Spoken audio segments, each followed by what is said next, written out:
Vamos a tocar hoy uno de los temas más importantes de la historia universal, que es el tema de la tierra, y fundamentalmente si el hombre puede o no puede apropiarse de ella, y si este derecho de apropiación tiene o no tiene limitaciones. ¿Cómo comienza el tema de la tierra? El hombre era nómade, es decir, andaba de un lugar para otro. Vivía de la caza, de la pesca, de lo que le daba la naturaleza, y cuando se le agotaba esto se trasladaba a otro lugar buscando siempre cómo sustentarse. Evidentemente esta era una vida que no le brindaba ningún tipo de comodidades, dado que no se podía abrigar del frío, de la lluvia, de las inclemencias del tiempo naturales. Hasta que un día a alguien se le ocurrió de que debían asentarse en un lugar. Al principio lo hicieron a la vera de un río, porque allí tenían con seguridad agua y además peces. Y las otras cosas que podían obtener de alrededor. Esto que obtenían de alrededor les duró muy poco, porque agotaron lo que había, y entonces vivieron permanentemente de peces, ¿sí? No es bueno comer solamente peces. Y entonces pensaron que era posible que ellos se pudieran conseguir sus propios alimentos. Y así aparece la agricultura. La agricultura les trae a ellos tranquilidad, porque sabían que cada cierto tiempo ellos adquirían alimentos y podían de esa manera sobrevivir. Y esto les trajo una calidad de vida impensada. Tener una casa firme, abrigarse y poder cada día ir agregando algo que haga a su bienestar. Otros que no habían obtenido todavía este avance, al verlos vivir tan felices y con tantas comodidades, copiaron y se instalaron al lado y se fueron instalando pequeñas villas. Y empezó a demostrar que quien más tierra tenía más beneficios. Y tener más beneficios era una forma de poder. Entonces, el ir incrementando la tenencia de la tierra le significaba a quien no tuviese poder tener mejores avances en cuanto a su bienestar. Pero el hombre, en sus infinitas diferencias, apareció alguien que dijo: pero ¿por qué eso viven tan bien? Y porque están asentados, pero trabajan la tierra. Pero nosotros somos pescadores, somos cazadores, no somos trabajadores de la tierra, no vamos a trabajar la tierra. ¿Y qué vamos a hacer? Hicieron lo peor. Se unieron, armaron un pequeño ejército y dominaron a quienes trabajaban la tierra. Y lo hicieron trabajar para ellos. Y cuando veían que cuanta más gente dominaban, más poder tenían porque les ingresaba más recursos. Y así se empezaron a formar los pequeños terratenientes, los pequeños reinos, que protegían presuntamente a quienes eran sus vasallos y cada vez trataban de extender sus territorios. Esos territorios les quedaron chicos y cada vez los avances eran hacia otros lugares de la tierra, hasta que los lugares conocidos desaparecieron. Tenían todos, ya alguien era dueño de esas tierras. Y así avanzaron en la búsqueda de nuevas tierras, y la aventura de Colón y todo eso era simplemente buscar más tierra para tener más dominio. Esta calidad de dominante y de a su vez de una vida fastuosa hacía que cada vez se le exigiera más a quien trabajaba la tierra, exigiéndoles de que le paguen mucho más por el uso de la tierra. Entonces era un reclamo generalizado de los trabajadores de la tierra, el de querer tener su propia tierra y el de liberarse de la carga que significaba pagar el canon a los jerarcas. Hasta que llega un momento en que se unen porque había empezado un gran problema, y era que a raíz del peso que significaba pagar el canon, la gente se empezaba a ir de los campos y buscaba otros lugares donde pudiese ser menos gravoso. Y los dueños de la tierra se empezaron a quedar sin trabajadores. Y entonces inventaron algo muy cruel. Dijeron de que el hombre era libre, pero era esclavo de la tierra. Entonces podía hacer lo que quisiera, pero no se podía ir del lugar donde había nacido.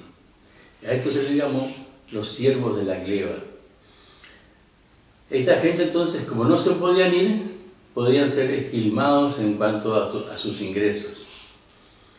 Y hay alguien que empieza a hablar entonces de la libertad y de que la tierra tiene que ser para el que la trabaja, que la tierra tiene que ser para todos. Y así surge el movimiento que se conoce como el movimiento liberal, que se plasma en la Revolución Francesa, con una trilogía que es libertad, igualdad, fraternidad. ¿Qué significaba esto? La filosofía liberal dice: todos los hombres son libres de hacer lo que quieran, y si pueden hacer lo que quieran, seguramente el hombre va a hacer siempre algo que lo beneficie, y va a ser para su progreso, no va a ser algo que atente contra su progreso. Y esta posibilidad del desarrollo pleno que tenía el hombre, porque el Estado no lo iba de ninguna manera a frenar, hacía entonces que este crecimiento individual iba a llevar a que cada crecimiento individual iba a ser seguido por un crecimiento colectivo. Si todos los hombres éramos libres, evidentemente todos los hombres éramos iguales, porque todos podíamos hacer casualmente lo que quisiéramos, que era el segundo paradigma de la Revolución Francesa. Y si todos somos libres y somos iguales, formamos un mundo fraterno, un mundo de hermandad, y que sería lo mejor que podría ocurrir para la conformación de los estados. Y así se dicta, en primer lugar, antes que nada, la Revolución Francesa le quita la tierra a la iglesia, que tenía mucha tierra, y a los señores feudales, y reparte la tierra entre los que la trabajaban. Y dicta un código rural, en el cual le da en propiedad a estos trabajadores la tierra que ellos trabajaban. Y entonces se plasma en los papeles, en el mundo jurídico, un nuevo criterio: el que trabaja es dueño de la tierra. Napoleón lleva en su conquista este código rural bajo el brazo y lo va metiendo en todas las naciones que conquista, y prácticamente el mundo occidental adopta dentro de su legislación el concepto de el derecho de propiedad liberal.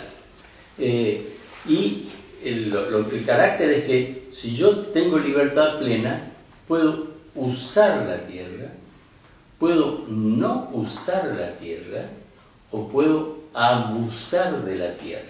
Otra de las características que tiene la propiedad liberal es de que, como hay libertad, uno puede tener ilimitadas extensiones de tierras. Y finalmente, de que la tierra se transmite de padres a hijos. Y con este esquema, prácticamente el mundo occidental se establece este concepto de propiedad privada en todas las legislaciones. Pasa el tiempo y aparece el comunismo, que manifiesta de que tienen razón los liberales en que todos los hombres somos libres. Pero dice, ¿dónde hay mayor libertad que en el fondo de los mares? Allí nadie impone nada. Y ahí vemos de que el pez grande se come al pez chico. Y entonces esa libertad hace que quien tenga mayor capacidad económica domine al que tiene menos capacidad. Lo que hay que hacer, dice, es primero dar vuelta a este prisma y hacer que todos seamos iguales. Si todos somos iguales, nadie podrá prevalecerse sobre otro. Y entonces recién allí va a existir la verdadera libertad. ¿Y cómo hacemos para que todos seamos iguales? Que nadie sea propietario de cualquier bien de producción, solamente los bienes personales. Entonces, el Estado va a adquirir todas las fábricas, todas las tierras, todas las industrias, todos los comercios, y entonces lo que va a ser bueno para el Estado va a ser bueno para todos, porque el Estado va a distribuir equitativamente entre todos los que lo componen. De allí entonces que aparece esto y desaparece la propiedad privada para aparecer únicamente la propiedad pública. Todos los bienes son del Estado. A partir de allí, entonces el Estado es el que va a decir qué se produce, cómo se produce, cuándo se produce. Y tenemos una visión diferente, opuesta totalmente a la visión liberal. A partir de estos dos conceptos hay una puja muy fuerte entre el capitalismo y el marxismo. Aparece la Iglesia con una serie de obras en la cual empiezan a poner límites, y si bien opta por la propiedad privada, dice, la propiedad privada no es absoluta, sino que tiene limitaciones, y esa limitación le llaman ellos función social, tiene una función social.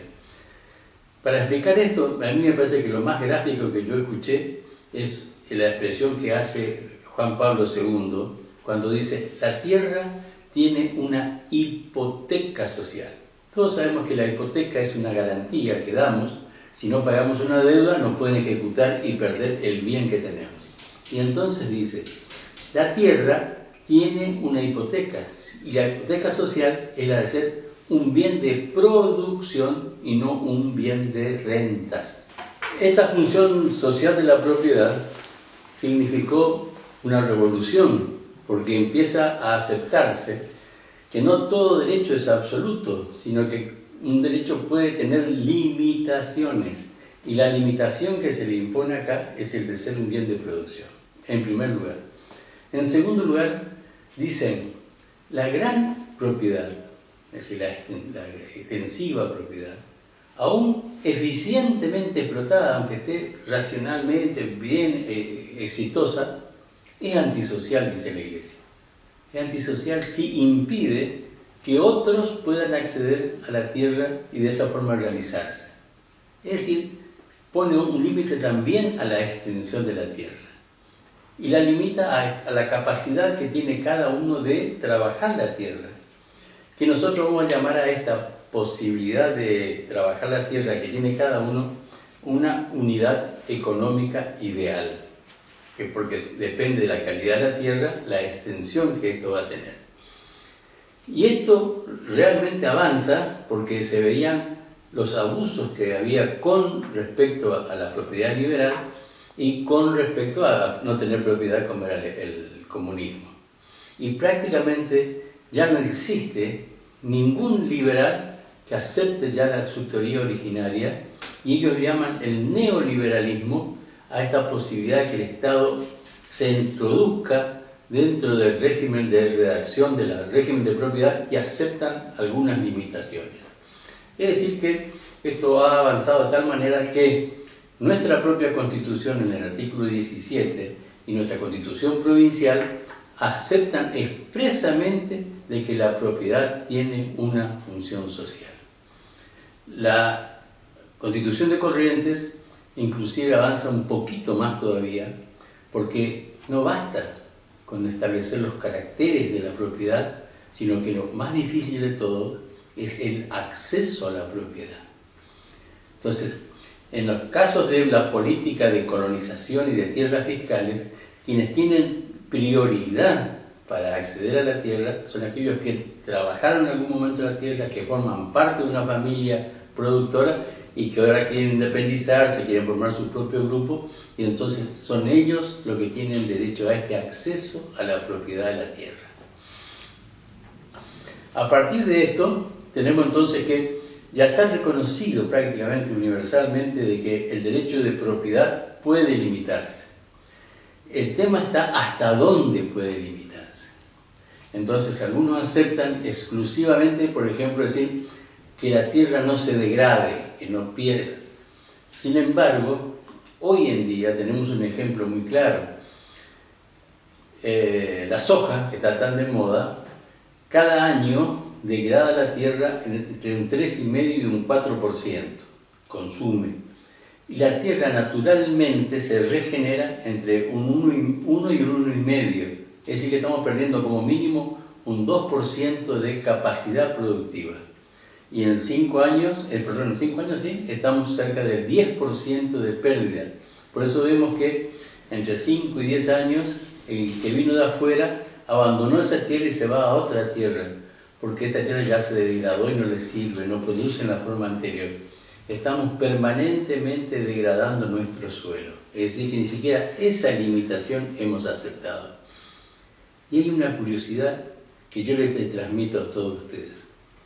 Prácticamente desde que empezó nuestra organización nacional hasta ahora, la mayoría de los casos, más del 90% de los ministros de Economía, fueron todos formados en la escuela de la Sociedad Rural Argentina. La Sociedad Rural Argentina fundamentalmente agrupa a terratenientes. Y las terratenientes entonces tienen como principal capital la tierra. ¿Y saben algo? En todas las legislaciones hasta ahora se legislaron todos los tipos de propiedad, hasta en el momento de la tierra, hasta la propiedad aborigen. Una sola no se legisló nunca: la propiedad inmueble rural.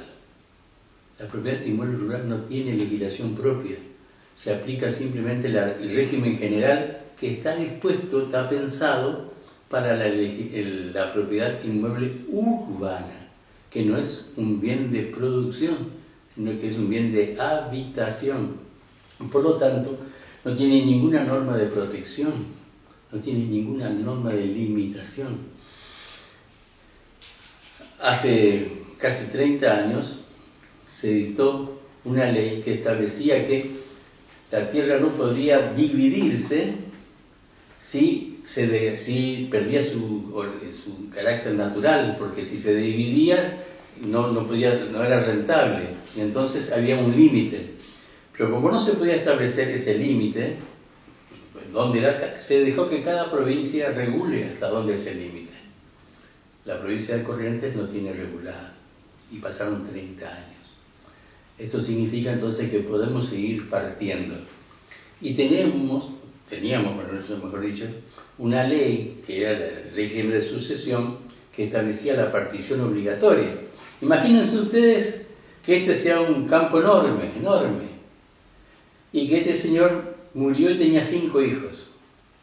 5 hijos, en el campo es poco, y entonces acá pasaba el camino y había que dividir la tierra. Y entonces se dividía en 5 partes iguales, porque todos querían tener salida.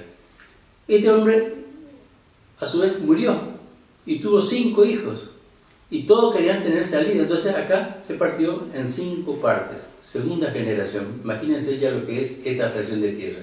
En la tercera, este hombre murió y tuvo 5 hijos, y tuvo que partir.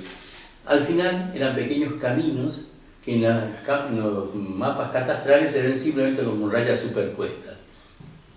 A esto nosotros llamamos el longifundio, que son extensiones que en su suma parecen ser importantes porque pueden ser trabajadas, pero en su estructura, en su geografía, son imposibles de trabajar. A partir de ahí entonces se vio que había necesidad de regular sobre la extensión de la tierra. Y dijimos que había una unidad ideal de producción, que era esta. Si tenemos más que esto, estamos en presencia de un latifundio. Si tenemos menos que esto, estamos en presencia de un minifundio, siempre y cuando ese minifundio me permita a mí subsistir, aunque no progresar. Subsistir, estamos en presencia de un minifundio. Pues si tenemos un pequeño aún más chico, que ya ni siquiera nos permite subsistir, estamos en presencia de un parvifundio, que es una cosa párvula, que no sirve para nada. Y entonces nos encontramos nosotros con una realidad de que tenemos excesiva cantidad de minifundios y de parvifundios que son o antieconómicos o directamente no sirven para nada. Y que nadie quiere hacer ningún régimen de sucesión porque sale más caro y entonces no hay título, no hay nada, entonces no se consiguen créditos. Y de allí es que esa gran cantidad de tierra prácticamente permanece inexplotada. Y por otro lado, cada vez tenemos más grandes extensiones de latifundios, es decir, concentración de la tierra, lo que significa que son unos pocos los que pueden producir y producen lo que quieren. Y como tienen tanto, entonces van regulando qué les conviene producir para no exceder en el mercado y no se explota eficientemente. La deformación de la estructura fundiaria es la extensión que tiene el campo, es otro de los grandes problemas que tenemos. Y el origen de esto también fue político, porque así como les dije que la Revolución Francesa dividió la tierra entre los trabajadores y después sancionó el código que le dio el título de propiedad, nosotros hicimos al revés. ¿Por qué? Sancionamos una ley que se llamaba Ley de Premios, que premiaba a los militares que extendían nuestro límite persiguiendo a los aborígenes. Y como premio a los que extendían se le daban todas esas tierras. Entonces se crearon grandes latifundios. Y por otro lado tuvimos una ley de enfiteusis que daba gratis prácticamente las tierras, y los que estaban acomodados con el gobierno accedieron a múltiples beneficios de estas tierras que después lógicamente no se llevaron en propiedad, pero finalizando la historia se quedaron con todas las tierras porque el Estado se hizo cargo de las deudas que habían garantizado las tierras. Y tenemos una realidad en la cual tenemos muchos latifundios y muchos minifundios y muy pocas unidades económicas. Y para colmo, nuestra estructura social de trabajo está basada en la familia campesina. Entonces la familia campesina lo que quiere es esta unidad económica, pero no existe. Y si yo quiero recurrir, el gran terrateniente me la quiere dar en arrendamiento a parcería a costos que exceden. Y se han intentado poner límites, porque antes como escaseaban y venían los hijos de los colonos que querían tierras y estar cerca de sus padres, le pedían un pedazo, un porcentaje de lo que producían, que le vendan a ellos la producción, que tenían que comprarle las máquinas a ellos. Bueno, infinidades de cosas que terminaron dictándose normas que regulaban el contrato de arrendamiento en estas condiciones. Las leyes de colonización fueron las únicas que de alguna manera avanzaron tenuemente en dar algún tipo de característica de la propiedad inmueble rural. Y una de ellas puso condiciones que son realmente revolucionarias. Dijo que la propiedad inmueble rural es revocable. Revocable significa que se puede perder si no se destinaba a la producción. La ley 13.9.995 del primer gobierno de Perón estableció el carácter revocable de la propiedad si no se la trabajaba. Hasta el Perón obviamente cayó la ley. Se dictaron otras leyes como la 21.900, que era una ley de defensa de la frontera del gobierno militar, y entonces establecía que quienes se instalaban en las zonas fronterizas tenían que cumplir algunos requisitos fundamentalmente esto de producción. Con la reforma de la Constitución, el artículo 107 infine, establece que todos los recursos naturales pertenecen a las provincias. Y no existe más ninguna provincia, no hay ningún territorio nacional. Por lo tanto, la nación se ha quedado sin tierras. Todas las tierras pertenecen a las provincias. Y entonces ya no hay ninguna ley nacional de colonización. ¿Qué puede hacer el Estado ante esta situación? hay distintas formas en las cuales se puede encarar el problema agrario. Si mi problema es de que no tengo suficiente maquinaria, no tengo semillas o no tengo créditos, yo puedo hacer una ley de fomento para comprar máquinas, puedo bajar impuestos, puedo dar créditos para comprar maquinaria. A ese tipo de cosas que son puntuales, las vamos a llamar leyes de fomento agrario. Pero puede ocurrir que no alcance con el fomentar esto porque el problema es mucho más grave.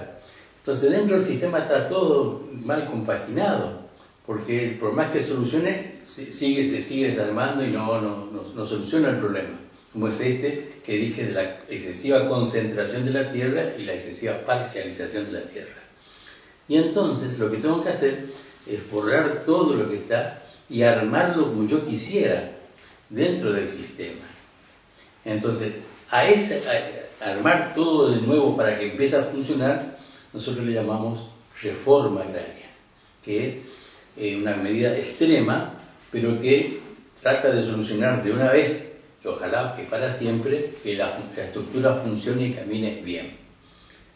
Pero si pienso que cambiando todo y armando todo va a seguir el problema porque se van a volver a presentar los mismos problemas, quiere decir de que el sistema que yo estoy aplicando, ya sea el sistema liberal, el sistema corporativo, comunista, el que quiera, el sistema es el que no anda mal.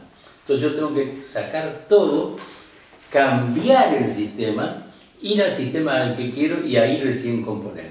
A eso le llamamos revolución agraria.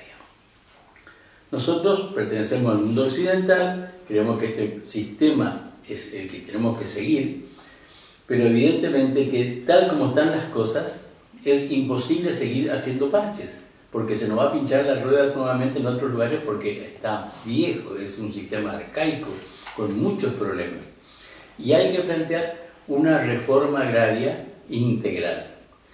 Esta reforma agraria integral significa que va desde antes de empezar a producir hasta después de producir. Entonces va desde cómo adquirir la tierra, cómo distribuir la tierra, a cómo comercializar el producto.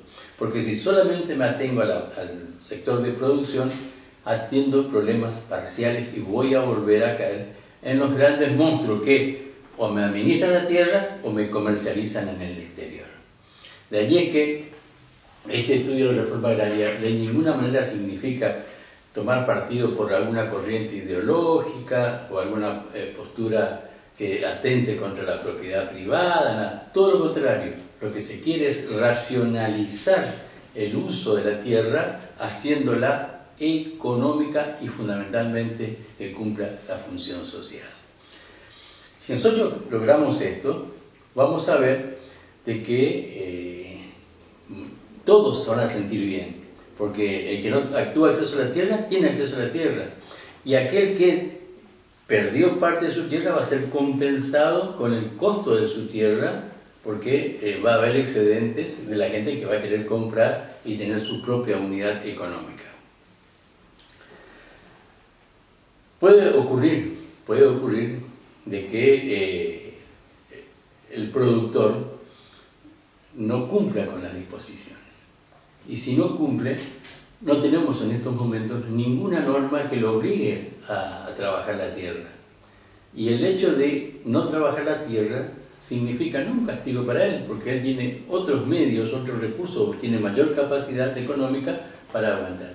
A que se perjudica es aquel pequeño trabajador que quería un pedazo de tierra para trabajar, pero fundamentalmente a la comunidad, porque la comunidad se ve privada de los bienes de producción que establece esa tierra. Y entonces estamos privándole a esta comunidad o a la comunidad universal que sufre hambre de la producción de nuestras tierras. Y eso es antisocial, como dijo la Iglesia. Y entonces, simplemente una cuestión de criterio común, de sentido común, de que la tierra tiene que ser un bien social, un bien de trabajo, un bien de realización, porque el hombre se realiza por el trabajo, nunca por la renta. De allí creemos nosotros que tenemos que ser lo suficientemente inteligentes para que la tierra, como dice la Iglesia, sea un bien para todos.